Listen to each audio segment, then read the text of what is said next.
তোমার নাম কি? হ্যাঁ, নাজমা। বাড়ি? যে কোথায়? উসমানপুর।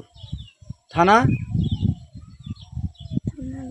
আলমডাঙ্গা, জেলা চুয়াডাঙ্গা। হ্যাঁ, সুপ্রিয় দর্শক, ওকে আমরা গতকালকে আমাদের চাঁপাইনবাবগঞ্জ জেলার গোমস্তাপুর উপজেলার রহনপুর রেল স্টেশন থেকে নিয়ে আসছি।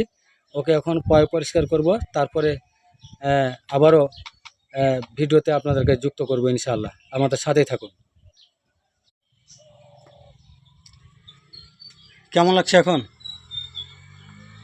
গোসল করার পর শরীর হালকা লাগছে? আগের চাইতে ভালো লাগছে না? কতদিন পর গোসল করলেন? হ্যাঁ, মনে পড়ে না?